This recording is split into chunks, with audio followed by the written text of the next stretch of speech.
कौन कहता है कामयाबी किस्मत तय किया करती है? कौन कहता है कामयाबी किस्मत तय किया करती है? इरादों में दम हो तो मंजिल भी झुका करती है।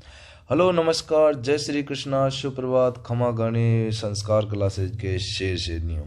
तो प्यारे साथियों, सज हो जाएं क्योंकि आपका एग्जाम 4 और 5 तारीख और 11 तारीख का आने वाला है। इसलिए बड़े ही इम्पोर्टेंट हम आपके लिए 25 क्वेश्चन लेकर आ गए हैं और ये एग्जाम में हूबहू आपको देखने को मिलेंगे। इसलिए 25 क्वेश्चनों को देखिएगा। 25 में से आप लोगों के कितने क्वेश्चन सही होते हैं ये आप हमें कमेंट सेक्शन में जरूर बताइएगा। बड़े ही इंपॉर्टेंट है, बड़े ही शानदार है। चलते हैं पहला क्वेश्चन। टोंक शहर किस नदी के किनारे पर बसा हुआ है? घग्गर, चंबल, लूनी, बनास। तो प्यारे बच्चों, टोंक शहर किस नदी के किनारे पर बसा हुआ है? बनास नदी बिल्कुल सही होगा, बनास नदी। अगला क्वेश्चन देखिए, निम्नलिखित में से किस स्थान पर इंदिरा गांधी नहर परियोजना में पेयजल नहीं पहुंचाया जाता? देखिए, पेयजल जो नहीं पहुंचाया जाता ना, वो बीकानेर, जोधपुर, पाली और बाड़मेर। तो प्यारे बच्चों, इसका आंसर क्या हो जाएगा? पाली बिल्कुल राइट आंसर होगा। पाली के अंदर क्या नहीं पहुंचाया जाता है? पेयजल नहीं पहुंचाया जाता। और पाली एक ऐसा जिला है जहां पर 8 जिलों की सीमा लगती है। ठीक है प्यारे बच्चों, कितने जिलों की सीमा लगती है? 8 जिलों की सीमा लगती है। अगला क्वेश्चन देखिए, निम्नलिखित में से किस राजपूत राजवंश पर बिजोलिया अभिलेख प्रकाश डालता है? तो प्यारे बच्चों, बिजोलिया राजपूत राजवंश पर बिजोलिया जो अभिलेख प्रकाश डालता है, चौहान, पृथ्वीराज, राठौड़ या कछवार। राइट आंसर क्या होगा? देखिए, इसका चौहान बिल्कुल करेक्ट आंसर होगा। चौहान पर क्या डालता है? देखिए, राजपूत जो कि राजवंश पर बिजोलिया अभिलेख प्रकाश डालता है। चलिए बच्चों, निम्नलिखित में से कौन सी राजस्थान की एक नदी अंत प्रवाह की देखिए प्रणाली के अंतर्गत नहीं है? काकनी होगी, कातली होगी, पार्वती होगी, घग्गर होगी। नंबर 4 का आंसर क्या होगा? पार्वती बिल्कुल प्यारे बच्चों, पार्वती बिल्कुल सही होगा आपका। पार्वती एकदम आपका शानदार, जानदार और झकास आपका आंसर हो गया है। ठीक है प्यारे बच्चों, चलिए अगला क्वेश्चन देखिए, वंश भास्कर का लेखक कार्य निम्नलिखित में से कहाँ के शासकों के आदेश पर किया गया है? देखिए, वंश भास्कर के बारे में पूछा गया है। ये कोटा होगा, जयपुर होगा, बूंदी होगा, बीकानेर होगा। तो प्यारे बच्चों, इसका आंसर क्या होगा? बूंदी। और देखिए, बूंदी के अंदर 84 खम्भों की छतरी है, वो बूंदी के अंदर है। कोटा एक ऐसा संभाग है जहाँ पर सर्वाधिक क्या है? नदियाँ प्रभावित हैं। ठीक है, नदियाँ जो प्रभावित हैं। ठीक है, चलिए अगला क्वेश्चन देखिए, वह झील जिसका निर्माण पृथ्वीराज चौहान के दादा देखिए अन्ना जी ने सन 1135 में करवाया था। अच्छा, ये चौहान पृथ्वीराज चौहान ने जो अन्ना जी ने करवाया था, कब करवाया था? 1135 के अंदर करवाया था। आना सागर झील, फायसागर झील, पुष्कर झील, फूल डाली। राइट आंसर क्या होगा? देखिए, आना सागर झील ये है कहाँ पर है? ये अजमेर के अंदर है, अजमेर के अंदर। और प्यारे बच्चों, एग्जाम के अंदर पूछ लीजिए, अजमेर की स्थापना 1113 ईस्वी के अंदर होती है। ठीक है, पुष्कर झील भी आपकी अजमेर के अंदर है। चलिए देखिए, बौद्ध धर्म से संबंधित पुरातात्विक अवशेष कहाँ मिले हैं? देखिए, बैराठ में, नगर में, या नलिहार सांभर में, या हो जाएगा आपका कालीबंगा के अंदर। नलिहार सांभर कहाँ पर पड़ता है प्यारे बच्चों? ये पड़ता है आपका जयपुर के अंदर। ठीक है, ये आप लोग लिख लेना, नोट कर लेना। ठीक है, सी आंसर। इसका आंसर क्या हो जाएगा? 7 का तो आंसर होगा बैराठ। बैराठ कहाँ पर पड़ता है? ये जयपुर हो जाएगा प्यारे बच्चों, जयपुर हो जाएगा, जयपुर। ठीक है, अगला देखिए भीलवाड़ा जिले की नदी पर बागोर स्थित है। लाडलो भीलवाड़ा जिले की जो जिले पर जो बागोर स्थित है ना, ये लूनी पर है, कोठारी, बनास, चंबल। आंसर क्या होगा? ये कोठारी पर है। भीलवाड़ा जिले की जो बागोर जिले स्थित यानी नदी पर जो बागोर है ना, वो कोठारी होगा। नेक्स्ट देखिए, अपवाह क्षेत्र की दृष्टि से राजस्थान की वह नदी प्रणालियों का सही आरोही क्रम बताना। तो पहले बच्चों, आरोही क्रम का मतलब क्या होता है? पहले छोटा, फिर बड़ा, फिर बड़ा, फिर बड़ा, फिर बड़ा, फिर बड़ा। और अवरोही क्रम का बड़ा, फिर छोटा, फिर छोटा, फिर छोटा, फिर छोटा, फिर छोटा। ओके, इसी प्रकार नंबर 9 का आंसर क्या होगा? पहला बनास होगा, फिर लोनी होगा, फिर चंबल होगा, फिर माही होगा। ठीक है लाडलो। और हाँ, कितने क्वेश्चन होते हैं ये चीज ध्यान रखना है। 4, 5 और 11 तारीख का एग्जाम हो आने वाला है, इसलिए पहले ही बोल रहा हूँ कि कितने क्वेश्चन होते हैं 25 में से वो कमेंट करके बता देना, जिससे कि आप लोगों के लिए और भी बेस्ट से बेस्ट कंटेंट तैयार कर सकें हम। देखिए, गंगा नहर कौन सी नदी से निकलती है? गंगा नहर जो निकलती है, सतलज होगा, रावी होगा, चेनाब होगा, व्यास होगा। तो लाडलो ये लगती है आपकी सतलज नदी, बिल्कुल सही होगा आपका सतलज नदी। गंगा नहर कौन सी नदी से निकलती है? सतलज से। अगला देखिए लूनी की सहायक नदी नहीं है। तो प्यारे बच्चों, लूनी की जो सहायक नदी नहीं होगी ना, देखिए पहला हो जाएगा जोजरी होगा, सुकड़ी होगा, गुइया होगा, मेढा होगा। प्यारे लाडलो नंबर 11 का आंसर क्या होगा? मेढा, बिल्कुल। अच्छा, मेढा बिल्कुल राइट आंसर होगा आपका, मेढा डी आंसर। ओके चलिए, कुंभलगढ़ शिलालेख को कितनी शिलाओं पर खुदवाया गया?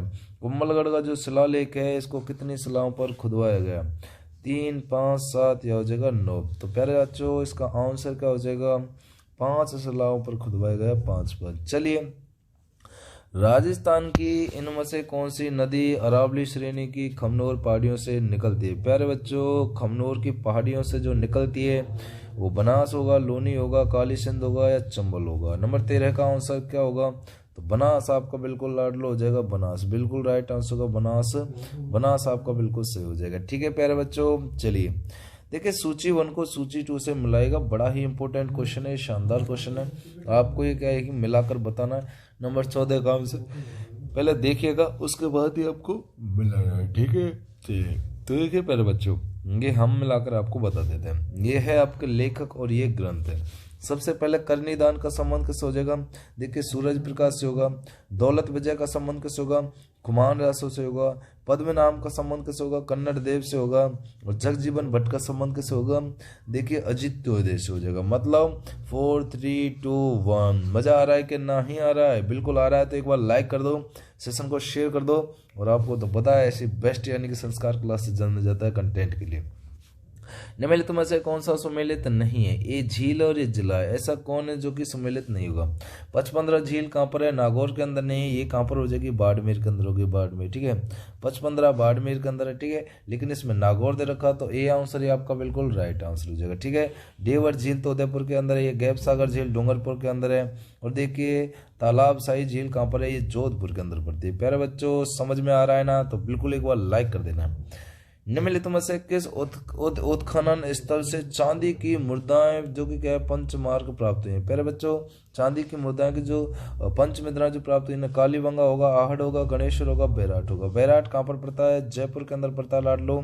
जयपुर आपका बिल्कुल सही होगा, जयपुर के अंदर। ठीक है, चलो देखिए, चंबल घाटी परियोजना पर निम्नलिखित में से 2 बांध राजस्थान में। चंबल घाटी परियोजना पर जो 2 बांध राजस्थान के अंदर हैं, जवाहर सागर बांध और राणा प्रताप सागर बांध। नंबर 18 का आंसर क्या हो जाएगा? ए आंसर आपका जवाहर सागर बांध और राणा प्रताप सागर बांध आपका बिल्कुल सही होगा। ए आंसर जिसे हम बेस्ट बताएंगे। ठीक है, चलिए देखिए, वह झील जिस पर प्रसिद्ध टोड रॉक स्थित है। देखिए वो झील के बारे में बताना जहाँ पर क्या है प्यारे लाडलो? ये टोड रॉक जो स्थित है ना, राजसमंद झील, बालसमंद झील, नक्की झील या कोलायत। कोलायत कहाँ पर है? बीकानेर के अंदर है। ठीक है, बीकानेर के अंदर है। और हाँ, कोयलायत देखिए बीकानेर के अंदर आपकी करणी माता जी है, जो कि क्या है चूहों वाली देवी के रूप में जाने जाता है। उनके सफेद चूहों को क्या कहा जाता है? कावा कहा जाता है। ठीक है, चलो, और इसका आंसर नंबर 19 का आंसर क्या हो जाएगा? सी आंसर बिल्कुल सही कर लेना। नक्की झील आपका बिल्कुल सही होगा, नक्की। अगला क्वेश्चन देखिए लाडलो, देखिए गैप सागर झील, ये देखिए आपको गैप सागर जो झील है ना, ये कहाँ पर है ये बताना। उदयपुर, राजसमंद, जोधपुर या डूंगरपुर। गैप सागर झील के बारे में बताना। और सबसे बड़ी इंपॉर्टेंट मैं आपको बात बता देता हूँ, इंपॉर्टेंट बात ये है लाडलो, क्योंकि आपके लिए हम बेस्ट से बेस्ट करने की चेष्टा करते हैं, तो थोड़ा आप लोग ये बात समझा करें कि अगर कोई बंदा आप लोगों के लिए बेस्ट करने की चेष्टा कर रहा है तो लाइक करने में, सब्सक्राइब करने में आपका कुछ नहीं जाता, लेकिन हमें मोटिवेट मिलता है। ठीक है, तो इसका आंसर क्या होगा? डूंगरपुर बिल्कुल सही होगा, डूंगरपुर। उदयपुर के बारे में बात करें, 1559 के अंदर उदयपुर की स्थापना होती है, उदय सिंह के जरिए की गई थी। चलिए, किस सभ्यता के मिट्टी के बर्तनों में रोमन एम्पोरा था? मंडोर, नागर, नाडोल या भीनमाल। नंबर 21 का आंसर क्या हो जाएगा? डी आंसर, भीनमाल बिल्कुल सही होगा प्यारे लाडलो। भीन माल आपका राइट आंसर होगा, भीनमाल, जिसे हम बोल सकते हैं डी आंसर। ठीक है, चलिए ये देखिए, निम्नलिखित में से कौन सी परंपरागत जल संरक्षण की विधि नहीं है? नाडी, खाडीन, तालाब या टोरवा। आंसर देखिएगा, इसका आंसर क्या होगा? तालाब आपका राइट आंसर होगा, तालाब। तालाब आपका बिल्कुल सही जगह, तालाब, जिसे हम जानते हैं सी के नाम से। ठीक है, चलिए देखिए, किशोर सागर झील, ये देखिए प्यारे बच्चों, जो किशोर सागर झील है ना, ये कहाँ पर स्थित है? कोटा में, बूंदी में, उदयपुर में, किशनगढ़ में। किशनगढ़ आपका कहाँ पर है? अजमेर किशनगढ़ है ना, अजमेर किशनगढ़ है ना। और ये देखिए, अब और बताइएगा, बूंदी के अंदर 84 खम्भों की छतरी है, बूंदी के अंदर है जो। ठीक है, अब इसके अंदर पूछा गया किशोर सागर झील के बारे में पूछा गया, आंसर क्या होगा? कोटा बिल्कुल राइट आंसर होगा आपका, कोटा। अगला देखिए, तालाब ए शाही धौलपुर का निर्माण जहांगीर के किस मनसबदार ने करवाया था? पहला जलाल खां, अमीर खां, सुलेह खां या हो जाएगा आपका हमीद खां। नंबर 24 का आंसर हो जाएगा, देखिए सुलेह खां आपका बिल्कुल सही होगा, सुलेह खां। ये आपका बेस्ट आंसर हो जाएगा सुलेह खां, जिसे हम जान सकते हैं। और अब ये लास्ट एंड फाइनल क्वेश्चन है, इसका आंसर क्या बताओगे लाडलो? कमेंट सेक्शन में बताना है। और 25 में से आप लोगों के कितने सही हुए ये भी आपको बताना है, क्योंकि जीतना है तो उड़ना पड़ेगा, चाहे गिरना पड़े फिर दोबारा संभलना पड़ेगा। यही तो होती है कामयाबी के शिखर पर चढ़ने की पहली सीढ़ी। तो इसलिए 25 में से कितने सही होते हैं कमेंट सेक्शन में बताना है, और इसका भी आंसर आपको बताना है कि कितने आपके सही हुए हैं। और डेली के डेली बेस्ट से बेस्ट आपके लिए 25 क्वेश्चन लेके आ जाते हैं, तो उनको भी आप ध्यानपूर्वक देख लेना है। देखिए, IGNG की लिफ्ट नहरों में सबसे लंबी लिफ्ट नहर कौन सी है? करनी सिंह, वीर तेजाजी, जयनारायण व्यास या कंवर सेन? कमेंट सेक्शन में आप लोगों को बता देना। ठीक है, थैंक यू, धन्यवाद, जय श्री कृष्ण।